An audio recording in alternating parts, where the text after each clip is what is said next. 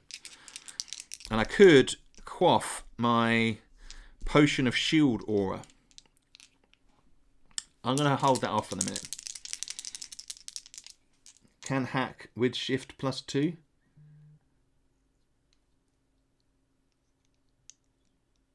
I don't know what you mean. So we've got 5, 5. Okay, so as it happens, I can do that to 6, 4 with just a +2. So I'm well within range. So that means I can shift to 6, 4. Okay, and that is damage +2. So roll a die here. 3, 5.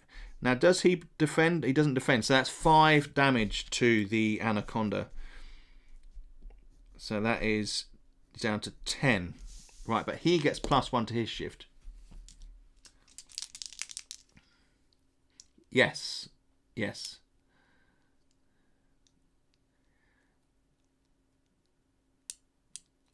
Yeah. It can look a little bit. Yeah. I needed 1 more. Right, so the anaconda's got +2 shift now, which makes it more likely he can hit. 5, 1. So here we go. So this is a classic example. So I've got in there for the strike. He's got his smother is 5, 3. I can shift it 2 points, 2 to 3. So 5, 3, which means he can perform the smother maneuver.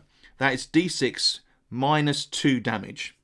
Okay, plus special attack, miss next round. Damn. So I've got to try and get out of this situation.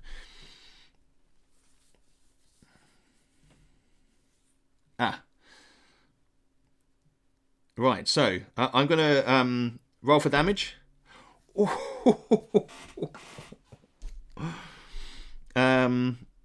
So he does me 4 points of damage because it's -2 to the damage.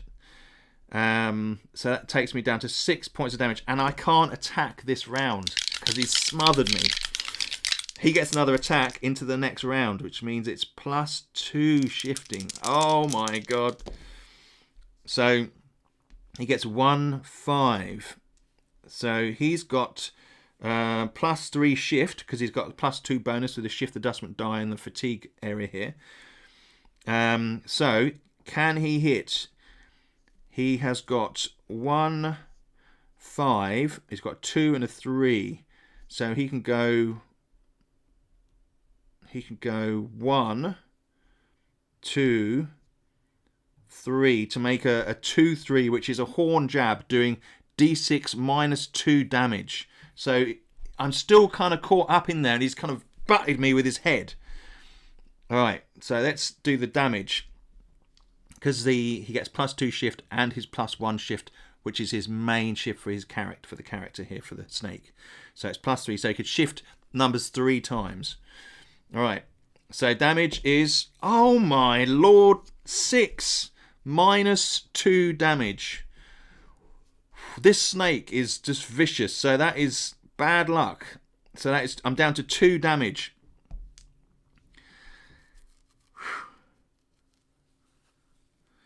This is bad. This is very bad. Yeah, more sixes. Yes, I'm going to use the potion.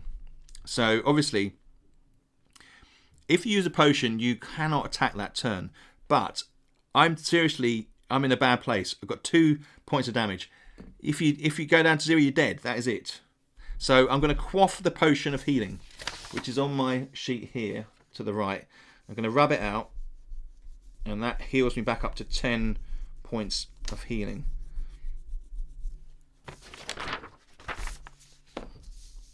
Alright, so I'm going to rub that out again and go with 10. Okay. Right. Okay, middle of the combat. Alright. Here we go.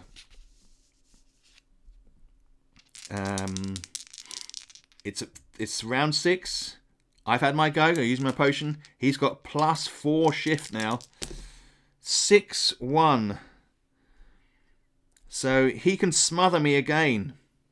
Alright, so he can go to 5 and then up to 3. So that's 3. Right, I am in serious trouble now. So he's going to do me some more damage. 5 minus 2 is 3 damage. So that would have killed me.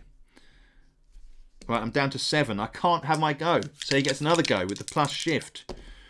1, 3. So he can shift that to horn jab. He's holding me. This snake is holding me and it's jabbing me. Boom, boom, boom. I am in serious trouble here. Oh no. Right, he does 6 minus 2. Please not. Oh my god, 6. Oh my god. So that is down to 6, 4 damage, 3 points of damage. Oh, I know. No, not on this particular one because oh no, it does. It's -1. Thank you, Scott. I got carried away. So it's 4 damage. So it's -1 because my double protects me from primary 2s here. -1 damage. See, it's easy to get carried away in the moment. Good call. Remember armor. Right, so anyway, it's my go. I'm at 4.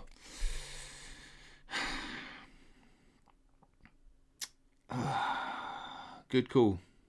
Dead man walking. It does. It primary 1. So if it's just one number, it counts as a primary die. Right, we're gonna attack. I get +5. So that's 5/5. So that means I can do an incisive strike. 6 d6 +4 +2. So that is 4 damage. He's down to 6. Alright, let's roll for the 1, 2. So he can do a horned jab. And he does that. Oh, this is very dangerous. So roll a 6. I'm -3. Because of my high doublet, it's protecting me somewhat. Thanks for pointing that out. So this is for damage. 4 -2 -1 is 1 damage. 3 damage. Oh my god. We've got to do it. What is he on? He's on 6. This is close. 5/5 gives me the incisive heft again. Can I roll? If I roll a 6, if I roll a 4 or higher, he's dead. Oh no, 2. So that's 4 damage. He's down to 2 points of damage. Oh, was the risk too much? Oh my god, we're rolling for him.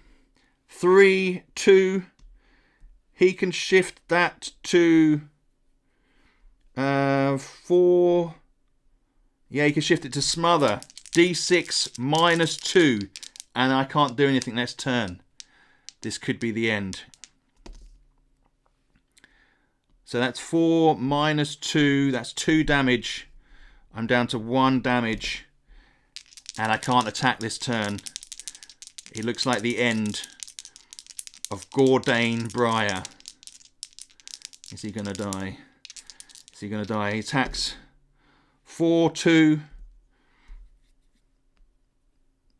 Yes. 4, 2. We get another smother. D6 minus 2. And then I can't attack next turn. The only way out now is if I roll a 2 or lower. 2 or lower. Here we go. 3!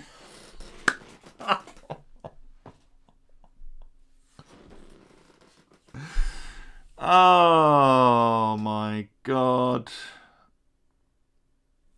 1 damage. Oh.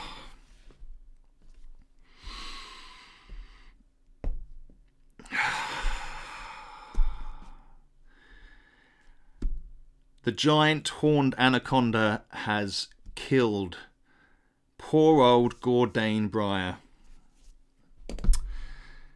Oh, dear oh Lord. So he just about that smother. It's so dangerous to deal with. So close. So close. Oh dear. Okay. So that was really interesting. That was really interesting. So what we had was a set of die roll which was so unlucky. 6, 6, and then a series of smother attacks meant that I was completely overtaken by that process. I had an option of using the other healing potion. I didn't. I went for the hit and regretted it. But killed and smothered by a giant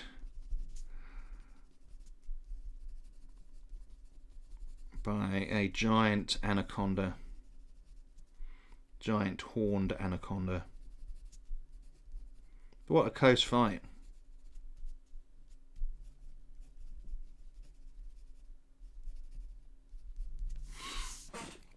So could you have tried to get God Favor during combat? I could have done. Oh man, you're right. I would have had to roll a 1. I could have called for the favour of the gods. Okay. I mean,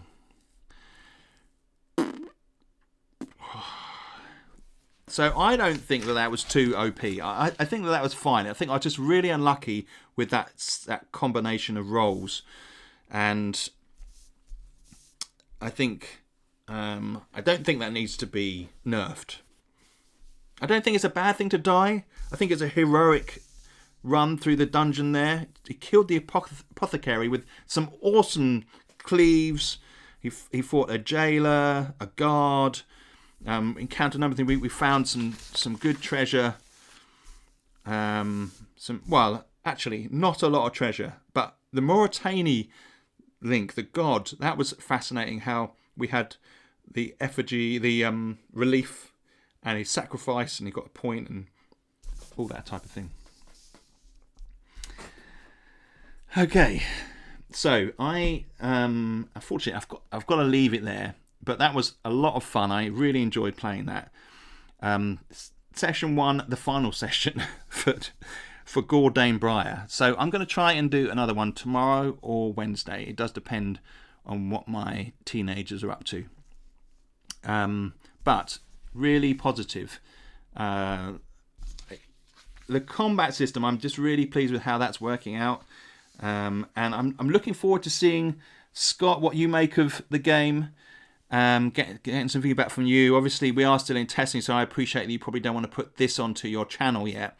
But once we go to Kickstarter and we get the final version done and finalised, then hopefully you'll feel it's appropriate to put onto your channel, my friend. That would be awesome. Not assuming anything, of course. Now, I'm going to make some notes on this, and then we'll catch up very soon. So, guys, thanks for being here. Great to have the bunch in. Enjoyed it a lot, and I will catch up with you very soon, guys. Thank you again.